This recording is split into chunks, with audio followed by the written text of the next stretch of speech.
지금까지 인간의식의 발전 과정을 살펴보았습니다.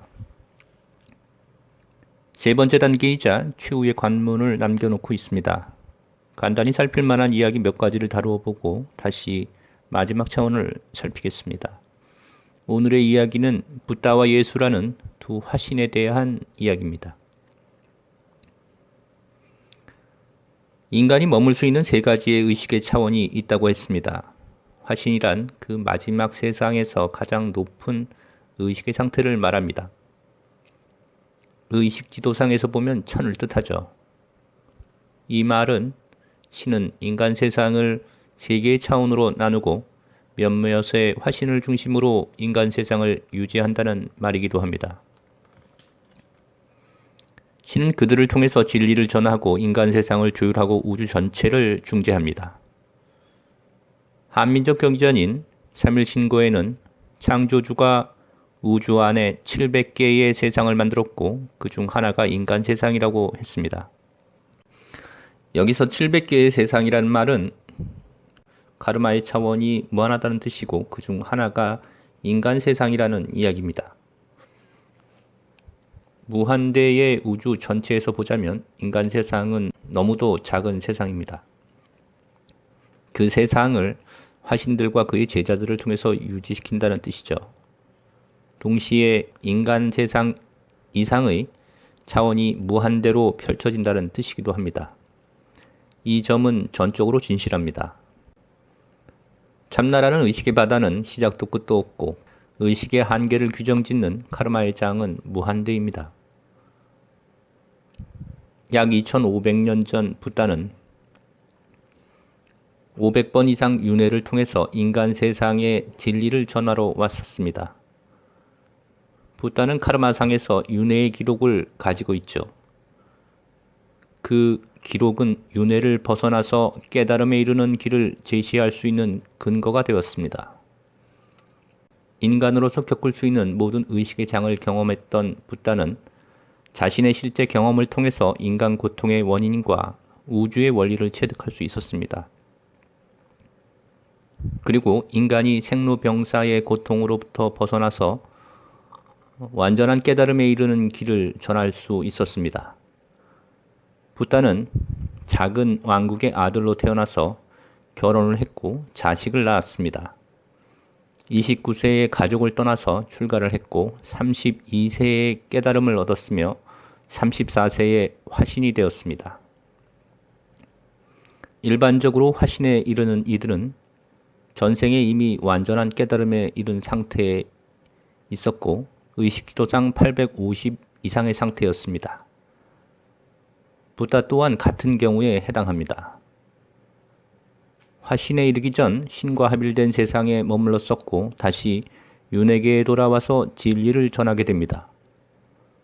붓다는 7천여 년경 인도 아리안족의 영적 스승이 전한 베다에 능통했다고 전하는데 실제로 붓다의 사상은 베다의 사상과 같습니다. 붓다가 베다 경전이 전해진 인도라는 곳에 태어난 것은 필연적인 일이었을 것입니다. 붓다가 마지막 관문을 통과하는 데 있어서 베다의 가르침은 결정적인 역할을 했을 것으로 보입니다. 약 7천여 년경에 유대민족과 아리안족, 한민족을 통해서 진리가 전해졌습니다. 그리고 그 진리는 크리슈나와 붓다, 예수, 조로아스터교의 아후라 마즈다, 한민족의 단군을 통해서 다시 이어집니다. 그 모든 화신들이 전한 내용은 하나이고 단지 시대적 역사적 조건에 따라서 진리를 전달하는 방식이 차이가 있을 뿐입니다. 예수의 관상기도법과 붓다와 크리슈나의 명상법이 다르지 않다는 뜻입니다. 하나가 전한 각자의 길입니다. 우주에는 우연이나 실수가 없고 당연하고 필연적인 일만 벌어집니다. 서양은 예수를 통해서, 동양은 붓다를 통해서 진리를 전할 수밖에 없었다는 것입니다. 예수는 붓다와 달리 윤회의 기록이 없습니다. 처음부터 인간의식이 머물 수 있는 가장 높은 곳에 머물러 있다가 윤회계에 진리를 전하러 왔던 경우에 해당합니다. 그래서 카르마상에서 지옥 경험이 없고 지옥의 장을 경험하지 않았다는 것은 붓다와 달리 죄의 기록이 없다는 뜻입니다. 카르마상에서 윤회의 기록이 없었던 예수를 통해서 신은 깨달음의 길이 아닌 구원의 길을 전했습니다. 창조주의 실제함을 알리고 구원의 길을 전했죠. 그리스도의 제자였던 12사도는 모두 구원을 통해서 신과의 합일 상태에 이르렀고 의식 지도상 930 이상의 의식에 이르렀습니다. 붓다는 창조주라는 개념을 사용하지 않았는데 그것은 당시 상황에서 신이라는 단어가 적합하지 않았다고 판단한 것으로 보입니다. 그러나 화신이었고 베다 경전에 능통했었다는 점을 감안하면 붓다가 신이라는 단어를 사용하지 않았던 것은 당시의 상황에서 창조주라는 개념을 사용하는 것이 왜곡과 오해의 여지가 많았다고 판단했기 때문입니다. 이 점은 지금 상황에서도 별반 다르지 않아 보입니다. 신이라는 단어는 신성 그 자체로 받아들이기가 어렵고 왜곡되어 나타날 수 있습니다. 예수는 기적을 많이 행했습니다. 당시 신력 상황과 예수의 개인적인 조건, 짧은 설법 기간과 짧은 생애, 그 기간 동안 제자를 모아야 했다는 점, 그를 통해서는 전할 수 없었던 사정으로 인해서 다른 화신들에 비해서 다소 기적이 많이 필요했던 것으로 보입니다. 예수의 기적은 진리상에서 보자면 신이 기적을 일으키고 예수는 그것을 목격한 것이 됩니다. 예수가 행한 모든 기적은 사실로 확인됩니다. 예수는 인간으로 태어나서 16세의 깨달음을 얻었고 32세에 화신이 되었습니다. 약 7천여 년 전에 아브라함을 통해서 그리고 다시 모세를 통해서 전해진 진리는 당시 유대민족과 서양 전체를 이끌었습니다.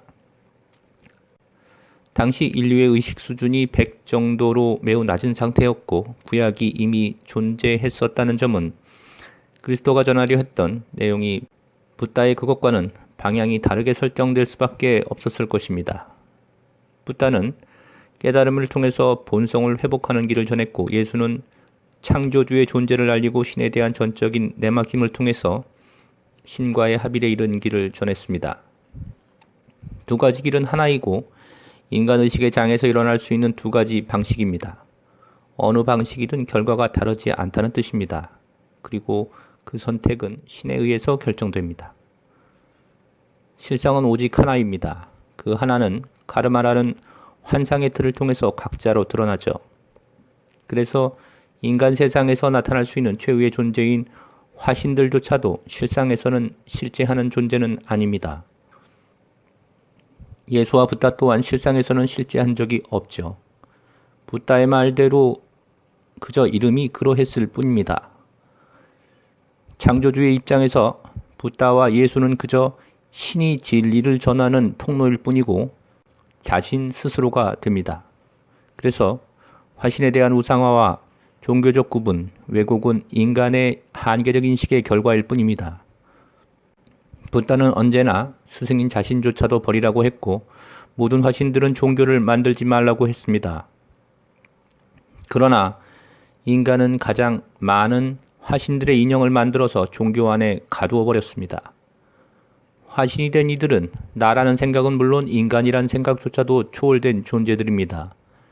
신이 드러낸 가장 완벽한 존재들을 종교라는 이름으로 가두고 구분하는 것은 오직 무지가 만들어낸 일입니다.